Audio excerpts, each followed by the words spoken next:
A very good morning to all. Let's begin with the third chapter of Book A, that is US Hegemony. Before we begin, I would like to explain the meaning of the word hegemony, that is, a system of being superpower. Being the most powerful one in the whole world is called hegemony. Now, the chapter begins with three examples.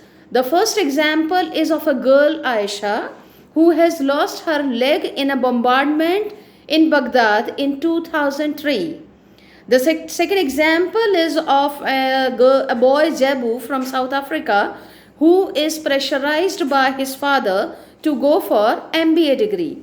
And the third example is of Andre, a young man from Australia, and who wants to wear jeans while her parents who wants to wear jeans, and while his parents want that he should be wearing conventional kind of a clothes.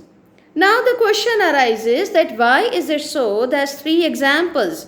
These three people coming from different parts of the world. One who has lost her leg in a war, and the other one who is pressurized by the father to go for MBA degree, and the other one who wants to wear jeans. What connection do they have with the word US hegemony? This is the thing which we are going to discuss over here, that why and how is it so that United States of America is considered to be the most powerful country of the world. Now, when we are using the word America, generally I use the word America. It refers to the country America, that is United Nations, that is United United States of America, USA, right? But the word actually America, it refers to both these continents, now North and South America. But when the word America is used, even while talking in conversation and all, it refers to this United States of America, USA. So this the word itself is an example of US hegemony, that the word America, which technically refers to these two continents, North and South America, is used for USA, United States of America. Okay, now let's proceed with this new world order. Now, after the sudden collapse of the Soviet Union, which we did in the last chapter, there were certain things which there were the entire world order got changed. In 1991, before that the whole world was bipolar. Power was totally centralized between these two power blocks called USSR, that is Soviet Union, and USA, that is United States of America. But in 1991, after the collapse of this Soviet Union, things changed, and the whole world different ideas and different implications started coming up on the platform of international politics.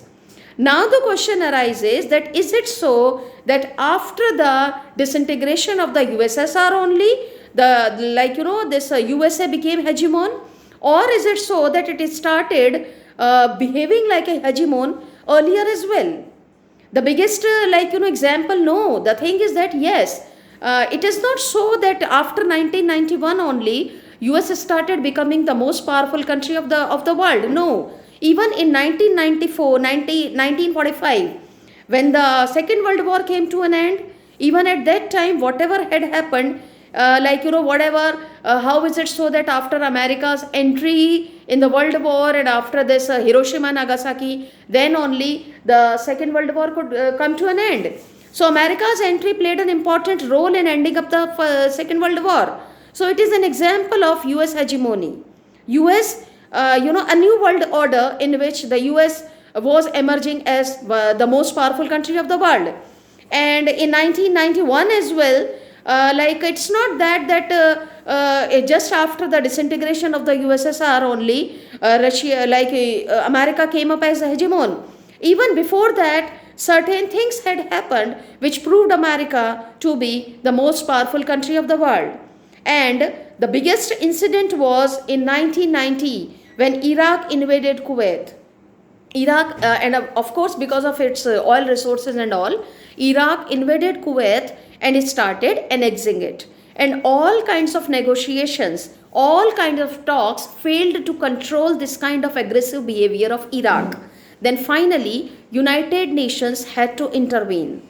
And with the decision of United Nations, like when United Nations mandated the liberation of Kuwait by force, and like it was for the first time, it was this very dramatic decision that after years of deadlock during the Cold War, like military action took place, and when United Nations made it mandatory, a massive coalition forces of 660,000 troops coming from 34 countries, I repeat and I say, under the leadership of United States of America, under the leadership of USA, a massive coalition force of 660,000 troops coming from 34 countries together, they attacked Iraq, which, and this entire episode, this entire incident is called First Gulf War, which took place in 1990. And this UN operation, which was called Operation Desert Storm. So this storm, this operation or this episode is named by two names. First is First Gulf War, and the other name of this military operation was Operation Desert Storm. No doubt this Operation Desert Storm took place with the mandate, with the decision of the United Nations. But it was very much American by nature. It was under the leadership of America only it took place, and more than 75% of the troops were American who participated in this operation. And this first Gulf War revealed the vast technological gap between the US military and the rest of the world. It happened for the first time that US military used smart bombs. It happened for the first time that whatever destructions or devastation was taking place as a result of this war, as a result of bombardments which which were done by American forces in Iraq, they were telecasted live to the rest of the world. It happened for the first time that US power, after 1945, whatever happened in Hiroshima, Nagasaki, it happened for the first time after a long deadlock that the world came to see the military power of America. And it was so before the disintegration of the USSR. So this shows an example that a new world order was beginning, a world in which US was a hegemon, a world in which the US came up, America came up as the most powerful country of the world.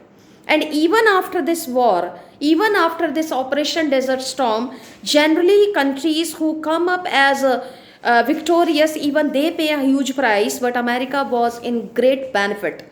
How come? Because they got lot of money from Germany, Japan and Saudi Arabia, more than it had spent in the war. So finally America was in benefit, which is an example of its hegemonic nature. Thank you.